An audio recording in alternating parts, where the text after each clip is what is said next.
What's going on, guys? Dorko back again. I hope you're fantastic today. And today I'm with the wonderful Razbowski. Hey everyone, Razbowski here, and oh man, Scott has really teased us with one hell of a sexy Five Nights at Freddy's image this week, hasn't he? Yeah, he's completely surprised me and Raz and a lot of people as well. I did not expect this at all, to be honest. I did not expect there to be another similar animatronic, just like the Freddy teaser last week. But this time, we believe that it's actually Bonnie. Yeah, it has to be Bonnie. Look, just looking at his head, from the head to the overall shape of it, and then you've got the bunny ears. You've got the cute little bunny ears on the top of his head, and it is just 100% Bonnie. There's no doubt about it. Yeah, especially the shade of colour as well. It's purpley, it's like a dark purpley mixed with a blue colour, just like all the other Bonnies from the games. It's definitely a different animatronic. Can't be Freddy, 100%. Especially the ears as well. It just completely proves that this is not Freddy. This is Bonnie, a brand new animatronic for Five Nights at Freddy's 4. And this video is just going to be about stuff you might have missed, some little details from the teaser picture, what you might have missed, and me and Raz are going to discuss those. Yes, he has hidden so many extra things into these images, little tiny details that you may or may not have missed, but we're going to discuss each and every single one of them because they're just as important as each other. But we'll just kick it off straight away with, was it me, up in the top left-hand corner? Now, this isn't really a hidden thing, but it's definitely a very important statement because we both think it's to do with the bite of 1987. Definitely. As from the other teasers as well, there's been lots of hints about 1987, and we always thought, oh, is this about the bite of 87, or is this when it's going to be set? But because of this, was it me? Sorry, it definitely feels like Scott's trying to tell us like these new animatronics, what we've seen now, have definitely something to do with the bite of 87. The sharp teeth are a massive hint.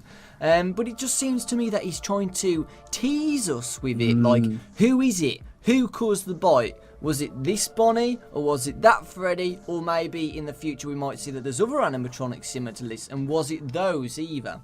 Yeah, he's turned it into a big whodunit mystery.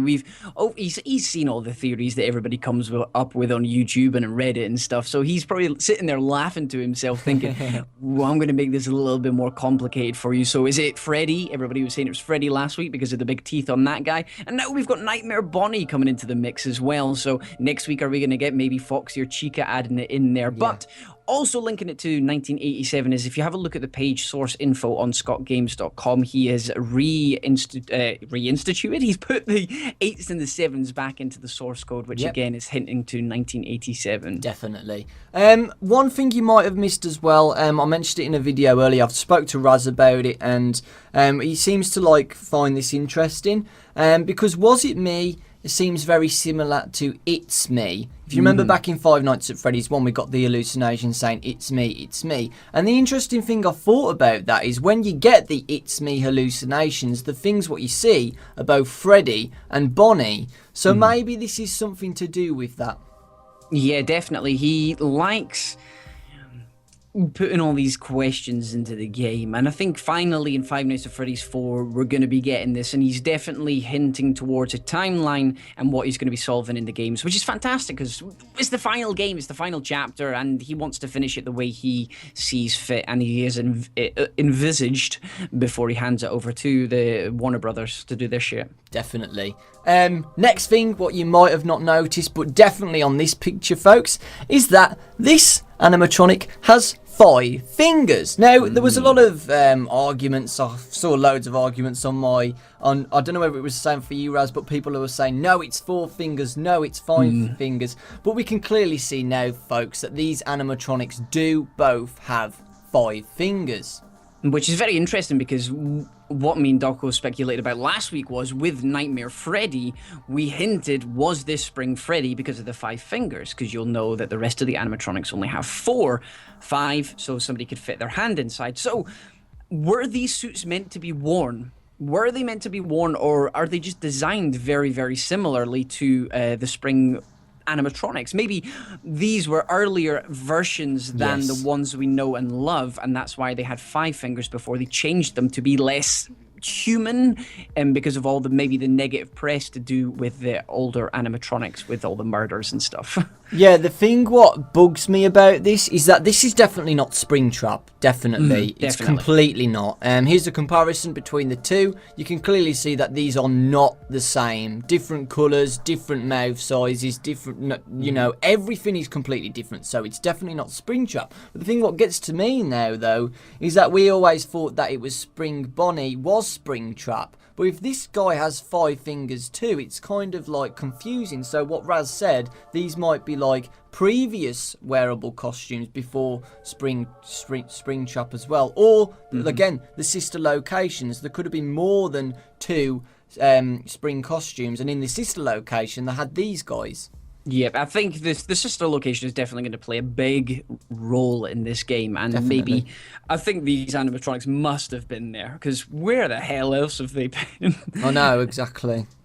And the next thing that we're going to be talking about is if you highlight the image, you highlight it enough, you get a couple of extra things. The first one is you have got some scrawled writing over the top of the image. Now, if you go ahead and highlight this, and thank you everybody that has sent in images of your highlighted work, you've done a much better job than I have. Oh, what this scrawled writing actually says, and it comes up nightmare. Once again, just like we had in the first teaser image with Freddy. Yeah, exactly. Special shout out to Jono, the guy who made One Night at Flumpty's. He did an incredible job to show that it shows that it's definitely Nightmare. It's kind of weird how he's put Nightmare again, but it just shows that it's Nightmare is very, very important in Five Nights at Freddy's 4. If it was just about Freddy, he wouldn't have put it in this one. But you can clearly see, folks, that Nightmare is going to play a massive role in Five Nights at Freddy's 4. Yeah, and I think that's where everybody's getting the nicknames for them at the moment until we have an official canon name for them. We're going to be calling them Nightmare Freddy and Nightmare Bonnie. Yeah. And it just fits them perfectly. I mean, just look at them. You're not going to be calling them Sunny Day Bonnie or Let's Go to Church on Sunday Freddy, are you? They're just absolutely scary monsters. Yeah, and, you know, probably in the next teaser as well, we'll learn more about Nightmare and the trailer as well. I can't freaking wait for the trailer to see what all these animatronics are about and where Nightmare takes place too. Yep.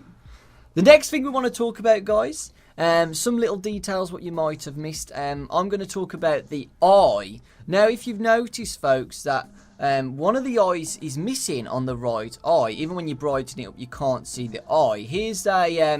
Here's a much more clearer image, which JustPlainQuirky sent me on Reddit. You did an awesome job, man. He did the same for the Freddy one before as well. He's really good at doing this. I don't know how he does it. I'm not a computer wizard, but his eye's missing. And there seems to be on the other eye as well, like a purple glow. Now, we don't know whether it's to do with the lighting and the effects what Scott's used, but it's a really cool thing how there's a purple light inside of him, what supposedly is, and it may be to do with the Purple Man, maybe something to do with something like that. But, like, it's just a small detail, folks. It's kind of like Mangle in Five Nights at Freddy's 2. Mangle had its eye missing, and it's just to show that Bonnie has his eye missing as well, so... It just shows that this isn't a new animatronic. Yeah. This is one that's been around for ages. It's in a state of disrepair, and it is just worn out, and the easiest way to show that is one of its eyes missing. Yeah. But the fact that Scott's got the light on behind where the eye should be means that it's alive, it's up and running. Yeah. And you can see that clearly with the other eye, because the other eye is pointed directly at you. It's looking directly at the camera or you or whoever is viewing this image at the time, because the head's slightly off to the side, so the eye's in quite an unnatural position. So he's definitely looking at you. But to further on the point Doco was saying about the purple behind the eye, is if you have a look at the ear, Bonnie's right ear, the left ear as you're looking at it, is actually purple, or it appears to be purple up the top. Now, we know Bonnie is a darker purpley blue sort of color, but what Doco said to me off recording was, if you have a look back to one of the Five Nights at Freddy's 3 games, you'll remember back to a very purple version of Bonnie. Yeah, and you can see the similarities, folks. Here's a comparison. You can clearly see that these are actually a really, really similar colour. So you never know. Maybe this Five Nights at Freddy's 3 mini game of the Bonnie, we've never seen that colour of it before. Because the thing is, we see Shadow Bonnie in the other mini game as well, and it's completely black. You know. So why hasn't he used Shadow Bonnie as like this in the other mini game? Why has he made him this specific colour?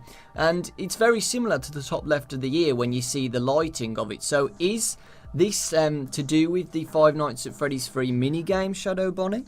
Because I think you could be onto something there, because the Bonnie in that game is horrific, it's scary, it's glitchy, there's something not right about it, there's something nightmarish in form. I mean, it can just glitch through walls, it doesn't walk normally, it sort of levitates and reassembles, it's almost like teleporting, it sort of displaces its particles and reappears in another position. So I think Scott was perhaps hinting something there, and maybe we'll see more of that version of Bonnie in some mini games in Five Nights at Freddy 4. Yeah, what I wanted to say as well is, like you said, it's glitching all over the place. It's like it doesn't belong there. It feels like it's been planted there. So let's say, for example, that this was an old suit and someone's tampered with it to make it like this. It shows that, it doesn't belong. It's not supposed to be like that. So, yeah, it's really interesting to see how Scott possibly knew about what he's going to do in Five Nights at Freddy's 4 while doing Five Nights at Freddy's 3. That's crazy. And I think we've got the teeth to talk about on this guy. Yes, you can do that because you found that out. There was, just comparing, I was just having a look at the teeth. I was just flicking backwards between the two teaser images we've got. They'll both be on the screen just now. But if you have a look at Freddy's teeth, they are sort of more cone-like. They're more one solid shape. I know we don't really have a clear image of Freddy's teeth, but they all seem to be fairly similar lengths in size, but they all seem to be a solid cone. Whereas with Bonnie here, Nightmare Bonnie, they're actually hooked back like shark teeth. They look like they're even deadlier weapons than Freddy's before. They look like when they tear into flesh, that is really going to cause some damage because of the way they're angled. It will dig into the flesh and sort of scoop a chunk out. It's just the way that they're sort of designed. They're almost like shark teeth in the way that they've got the two layers as well. I just thought that was a very interesting point, and maybe Nightmare Bonnie is slightly in the race to the Bite of 87 culprit. Yeah, because the thing is, the Was It Me thing or anything to do with the bite wasn't really hinted in the Freddy one, was it?